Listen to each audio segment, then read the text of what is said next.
What's up, everybody, and welcome back to the Scripted Kingdom. My name is Pharaoh, and thank you for tuning in as I tune the fuck in, period. Now, firstly, I have my Y2K fit on quotations. If you're listening to the podcast, I do have, an old school Tommy Hilfiger windbreaker on. I have some cool, like, clear sunglasses. Girl, it's not giving Y2K, but I try my best. I tried my best. This is the best I could do. You know, it is what it is. Like, I don't know. Maybe if you see it with the pants, I don't have pants on, but maybe if I put some pants on, it will really give the feel. But this is supposed to give 90s, 2000s, early 2000s. I don't know, bitch. I tried. It is what it is. Boom. Now, first of all, let me address the back. If you're listening to the podcast, in the back of me, I have like my Funko Pops all set up on the wall. And I used to have, a whole top row. There used to be rows and rows. Bitch, they're falling down. I don't want to drill into the wall because this not really like my house. Like, this is an apartment. Like, I'm finna leave. So whenever I move, I'm just gonna have to get it really, really done right, because baby, they falling down, baby. So let's just ignore that, move forward. Now, if you see the title of this video, I mean it. I watched Y2K, so you don't have to. And by don't have to, I mean don't. No shade. And it's no shade. And it's no shade. And it's no shade. I'm so sorry. So, first of all, I'll have no spoilers at the beginning. I'm just going to tell you how I feel without spoiling the movie, move forward, and then afterwards, we're going to get into the spoilers of it all. All right? All right. Now, shame on these directors. Shame on these writers. Like, I literally have to call them out, because what the fuck? And I won't even do that. I won't even do that to this movie. I won't say shame on the director, shame on the writers. They did what they wanted to do. They had a little fun with it, a quick little gig for the summertime. Like, that's what it felt like. It felt like they was having fun with it. They was doing what they wanted to do. So the director of this movie is Kyle Mooney. And then there was a specific writer.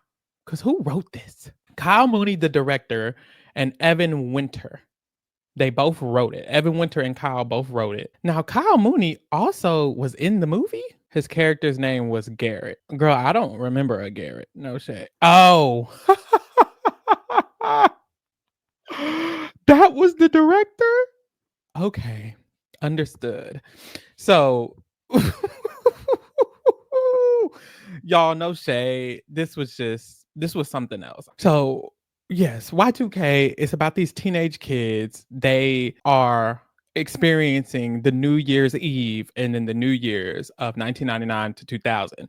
If you remember back in the day, well, maybe you don't remember, because some of y'all might not have been born. I'm not going to tell you how old I am, but some of y'all might not have been born, so y'all might not know. So let me explain it. And honestly, I got to Google it because, bitch, I don't know either. Hold on. Okay, so Y2K was a computer system failure. And so, what? I thought it was always alleged. Girl, I don't know. From what I knew, allegedly, every electronic was going to go down in the year 2000, when we hit from 1999 to 2000, because the computer systems wasn't registering shit.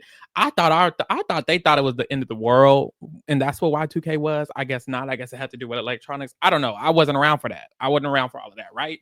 But that's what this movie's supposed to be. It's supposed to be talking about the computer downness that was going to happen, and then other shit. And it was supposed to be like a fun little, throwback to the 90s and the 2000s and how it was then. And I thought the idea was good. Like, I thought the idea of, oh my God, we get to see this like movie where we're throwing back to the old days, to the 2000s. I feel like this is the perfect time to kind of get that energy. We can have like a fun little boom, boom, boom, boom, boom, boom, boom, boom. And then we had it, and it's like, y'all, I think they had the right idea, wrong everything else. Wrong delivery, wrong deliverer, wrong. I don't know. Like, I don't know what they did, but I think they had the right idea and everything else was just wrong about it. And that's what the fuck happened. So, in short, I did not love the movie. I would give the movie maybe 1 star. Check me out on Letterboxd. I think I gave it a 1 star. Don't remember. Could have been a 0.5. I think it was a 1. And one is a little generous. No, it's not. One is fine. It was a as a movie itself, when it came to having a plot and a storyline, I mean, kinda. At times I thought it was gonna be like one of those raunchy, really funny, really fun comedies where it's like American Pie or Superbad, when the goal is just to kind of make the nerd have sex at the end of the movie. I thought it was gonna be that, which I would have actually loved. I feel like that would have worked so well. We haven't had one of those movies really in the theaters like that in a while since those movies I was just referencing. And it's like, I feel like that kind of would have been really, really fun for me if they just did a Y2K movie and the whole goal was he wants to get laid by the end of the night and his friend wants to help him get laid by the end of the night. I would have loved that. I would have loved that. Like, that's what I needed. And oh, I'm not supposed to be spoiling, so I ain't gonna spoil, but that's what I needed. That's what I needed when I started watching the movie, because it's comedy horror is the genre. Comedy horror. So there's horror in it and then there's comedy in it. And it's like, I think they should have just chose one specifically for this movie. It didn't really work for me. So it was a no. It was a no. The characters, some of them didn't even feel like 2000s characters. Rachel Ziegler for specific, no shade. And I can get into details as to why I want to get into the spoilers, but it wasn't, the characters really didn't eat for me. The plot really wasn't eating for me. It wasn't really eating for me. It did, I guess, what it wanted to do. And I don't like that. I feel like I like that. I do like that it did what it wanted to do in certain ways, but I don't like it in other ways because I feel like it could have been better than what it was. Ugh, I just feel like I'm talking so vague because I'm not trying to spoil. Anyways, it was trash. It's 1 star. My suggestion is, if you will have nostalgia for the 2000s, the very early 2000s and the late 1990s, if that was the time period that you grew up in and you were kind of like aware of yourself, you were a teenager in that time, I think you will like a lot of references in this movie. I think it does a lot of quotations fan service, for lack of a better word, for people who grew up in that time. But if you did not grow up in that time, you're not going to get any of that shit. Or you might get 1 or 2 references and that's it. So it really just is not for you. The target audience is millennials, literally just millennials. And it's like no one else really can, I feel like, enjoy it the same way, because it's mostly just, pleasing millennials with the nostalgia of the time period. And that's only for a little bit of the movie. And then the rest of the movie is just, no shade, dumb. So if you are in that time period, I say give it a watch. If you're the type of person to like kind of very stupid things that, no, stupid sounds bad, but like very silly things that don't really have a plot, you don't need all of that, and you're just there for a good time, go watch it. If you're drunk with your friends and y'all need something to laugh at, go to the movie theater. It's gonna be empty, no shade. My movie theater was empty. It was just me and my friends, and we were sitting there laughing and giggling and yelling the whole time. And that was kind of the only plus of the movie. Like, you can really just talk through that whole movie. It's not a lot going on, no shade. No shade. So if you are in a good time, you're drunk, y'all don't got shit to do, y'all should just go to the movies and watch Y2K. Okay, that's what I would suggest. So beware, if you want a plot, don't watch it. If you want a good movie and you're like looking for some drama and some real info, don't watch it. Even if you want a good comedy, I wouldn't say go watch this one. There's a lot of other comedies you could go watch, and that's just my suggestion. Boom, I'm finna get into the spoilers. I'd say you don't even need to watch the movie, but if you really, really want to watch the movie, pause it here, go watch it, come back, listen to the spoilers. If you don't give a fuck, keep listening, as you motherfucking should. No shade, period. Now, let me start off with the pro. Loved Danny. Julian Dennison ate this shit up. Julian Dennison is the actor who played Danny. I slightly recognize him, wasn't sure. He's a newer actor, I believe. He's really young. He was in Deadpool 2 as like a little, annoying kid, no shade. He was in this. He carried this movie. He carried this movie. Remember his name, Julian Dennison. He carried this movie. He's been in a few movies recently. He's been in Deadpool 2. He's going to be in How to Train Your Dragon. He was in this movie. He was in The Christmas Chronicle 2, which I haven't seen. So yeah, he's in a few movies. He's on the come up. Definitely get into him because he killed. He carried. He was the only plus of this movie. I loved his character. I loved the way that he acted. I loved the energy that he brought. Like, he carried the movie. And he was only in it for 30 minutes. Why the fuck did they kill off his character so early in the movie? Because y'all, it's a comedy horror. So it started off and it definitely gave American Pie. It gave Superbad. It gave this angsty teen raunchy comedy, which I love those movies. I love those movies. I stand for those movies. So I was having a good time. Like I was ready to get into it. Like boom, boom, boom, boom. But then when it was doing okay at the beginning with being this raunchy comedy teen, it was weird because they weren't really introducing many characters early on, and then they kind of started introducing them all at once, very, very fast. And then by the time we kind of got there, they shifted the entire movie to a totally different movie. And that's when it became horror. And that's the issue. And I remember me and my friends, we went and saw Krampus. Krampus is a Christmas movie. I guess 'tis the season. And it is also a comedy horror genre. The issue with Krampus, and I feel like the issue with this is the same. First of all, comedy horror can work, but I feel like you have to choose one to be the prominent guys of the movie, and you have to choose the right one as well. And then you have to do it very well. It's such a thin line. Krampus, I think the issue with Krampus is horror was the main category for that movie, but it was too comedic. So where it's like, now you're taking me out of the horror because you're too comedic. This one, I think comedy was the main one.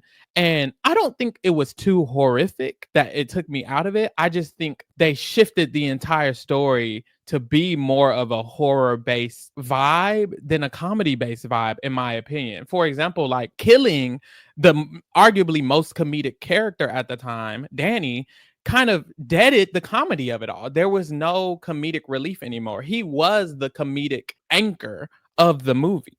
It's very weird. It's like if they made Superbad and they only had Jonah Hill's character in it for like the first 30 minutes, and then he was out of the movie.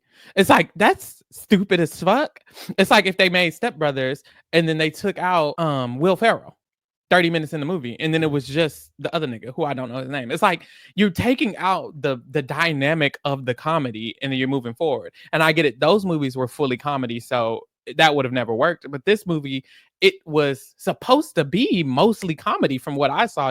There was a comedic moment at every moment. Even the deaths were funny. So it's like if you wanted to be a comedy, you needed to keep your comedic anchor in the movie, and you ruined it. Like that was the only thing keeping me on. When it turned into a horror, which was also random and jarring. That's another thing.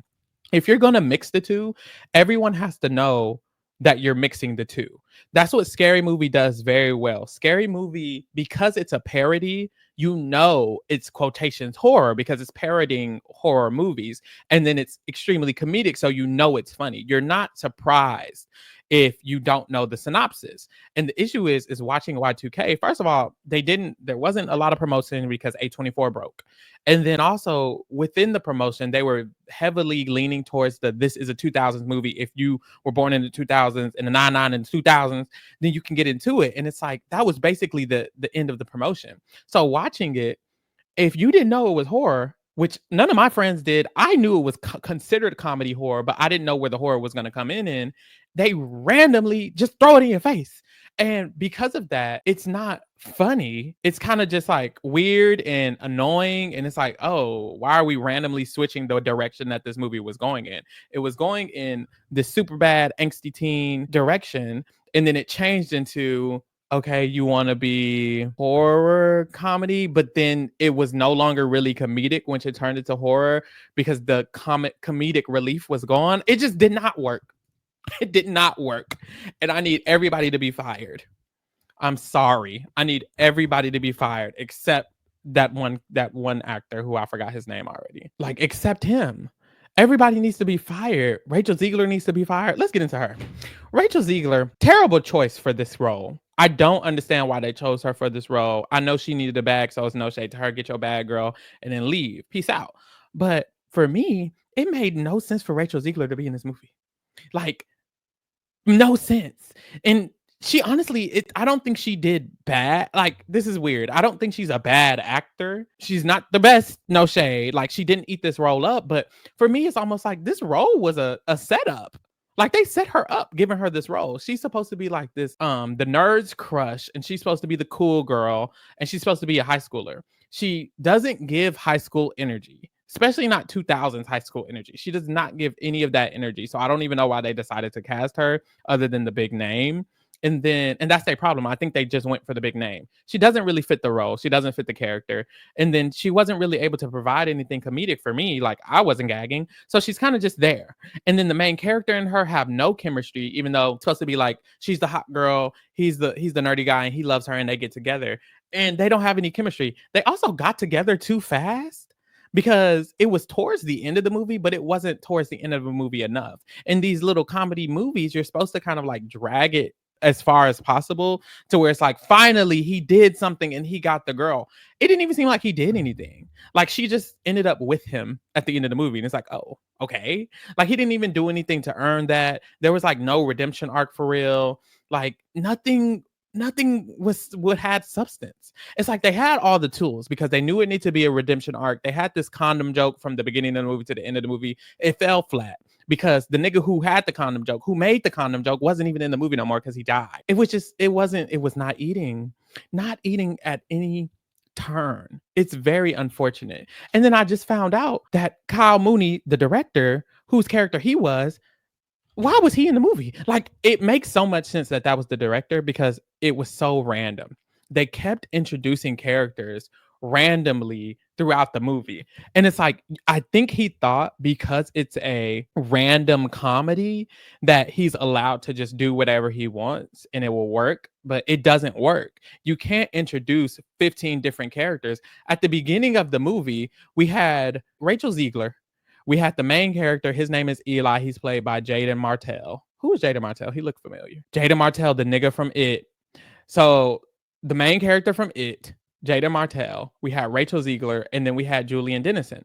And those were like the big three. I was like, oh, okay, these are the three we're going to follow throughout the movie. You can add whoever in if you want to, because it doesn't really matter. These are the main ones. Then they kind of made this ragtag group, and the ragtag group worked because we were introduced to two of the bullies earlier. The bullies were a part of the group, but there was one person who was kind of random. I'm like, okay, this is a random person in the group, and he's actually in the group for the rest of the movie. I'm like, why is he randomly here? We don't really have an attachment to him.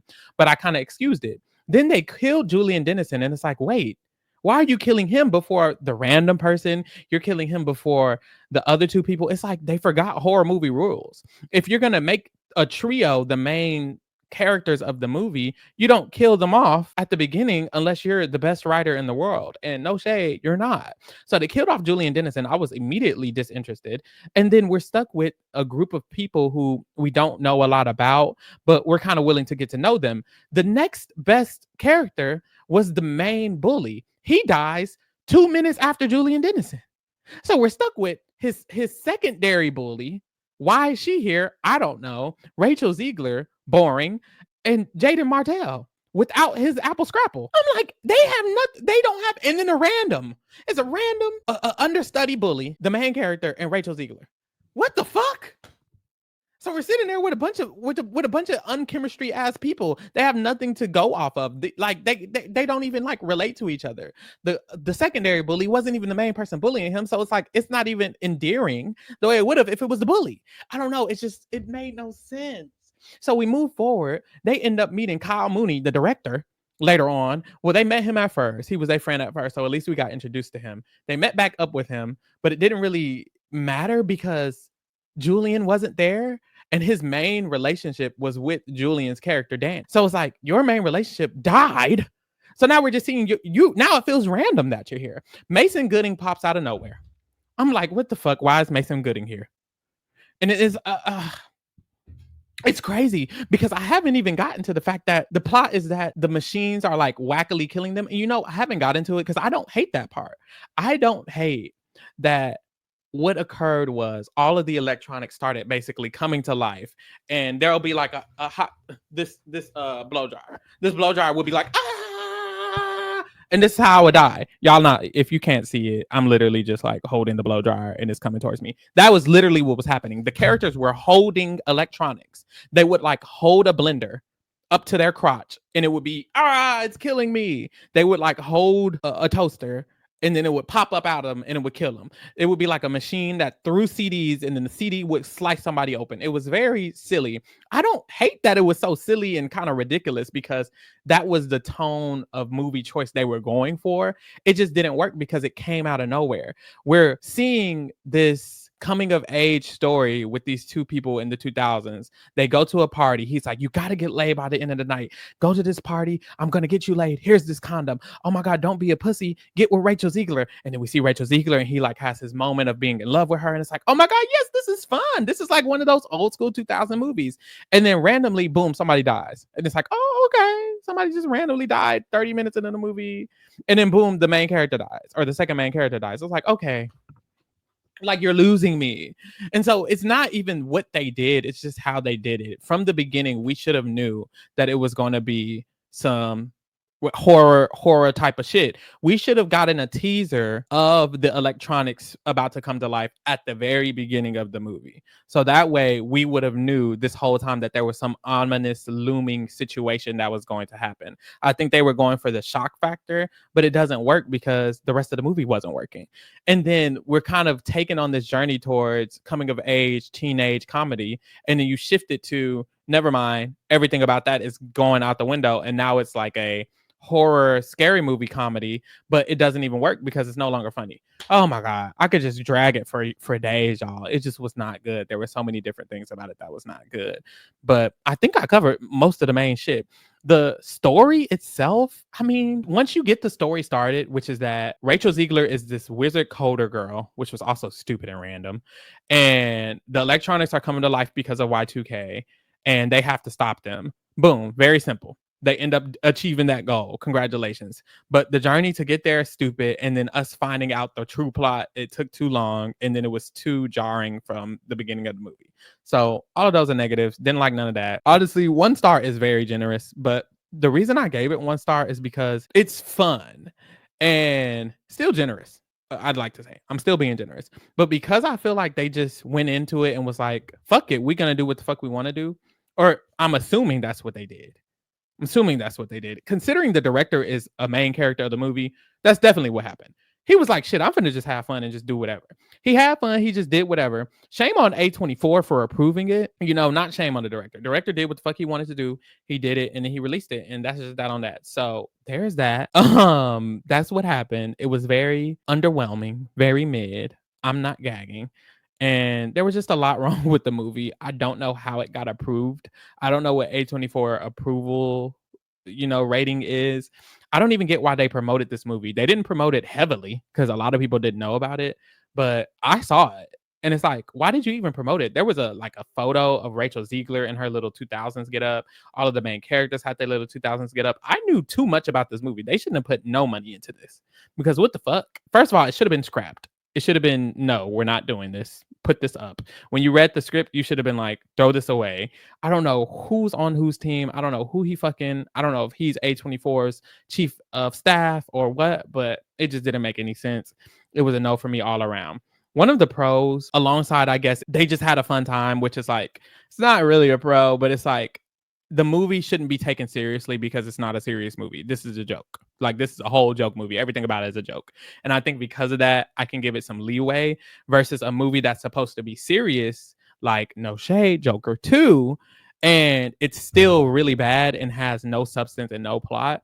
I would rather the movie that doesn't want to be taken serious itself. And arguably it has more of a plot than Joker 2 did. No shade. So I don't know. I just feel like that's kind of why I give it the 1. I would put it over a movie that's supposed to be serious and supposed to make sense that doesn't, because that isn't supposed to be serious and it's not really supposed to make sense and it's supposed to kind of break all the rules. And I think that's why, like, at least on Letterboxd, girl, let me look into these ratings, because the ratings aren't as bad as you would think they would be. And I think it's because people are rating it as what it is. It's a bullshit ass movie. Like, it's not supposed to be taken seriously. Yeah, on Rotten Tomatoes, it got 47%. IMDb, it's a 5.2 out of 10. And Letterboxd, it's a 2.9 out of 5, which is like all very middle of the road, literally exactly middle of the road. And I think it's because a lot of people are able to understand that this movie is silly. And it definitely achieved silliness. It was heavy on the silly, like nothing was serious. The second main character died early in the movie because it's not a serious movie. And I think that's the point, and I think that's why I can give it 0.5% of a grace. But for me, I just don't like that. Like, I like unserious movies, but I still want them to have substance in a way, or at least make me laugh. No shade. I wasn't really laughing. I was kind of not paying attention. It has to be extremely funny for them to achieve something so unserious like this. And they didn't. They didn't hit it. So yes and then no. I loved the music. I loved all the references they did, but it was kind of like, how people be getting mad at Marvel because, oh, that was just fan service. They just threw that in for fan service. That's this entire movie. It's literally just fan service. And in ways it could be fun because they had a lot of throwback songs that people can enjoy. I only knew a few of them. I'm not the target audience. They had a lot of throwback references that people can enjoy. I only knew a few. They had Fred Durst. Don't know who that is. A lot of people do. A lot of people love that they had Fred Durst. So for me, it didn't matter, but I can give it credit for at least, aiming towards its target audience, and I guess achieving some of those nostalgic feelings that people could have. But me watching it, it didn't even feel like they did a great job at that, other than just throwing a bunch of different songs at us. Like, there was literally a scene where we're hopping from group to group and it's just playing a different throwback song, and it's like, are you just playing the most popular songs of the year so that people can feel this nostalgia? I don't know. It just felt like a cheap way to throw the nostalgia in there. It didn't even seem like they tried that hard. No shade, but hey, we move. The costumes were okay. I do think like they kind of got it right with what people would have wore. I think it was kind of okay. I just didn't like the casting. I didn't think a lot of people fit in the right time. Like, they didn't fit for this time period. I didn't think that they did a good job at, bringing the nostalgia. I just think they brought the nostalgia and kind of didn't care how they did it. They just threw it there. They're like, here you go. Here's a reference. Boom. So yeah, those are my thoughts. I'd say not watch it unless you don't give a fuck about everything I just said. Once again, 1 star out of 5. Generous once again. But yeah, I mean, that was that movie. It was a very interesting experience. And we're here. Period. That's really it. I'm not gonna keep going on about this. No shade. But yeah, y'all. Merry Christmas. Happy New Year's. I'll see y'all next time. Thanks for tuning in as I tuned in. And baby, we out. Bye.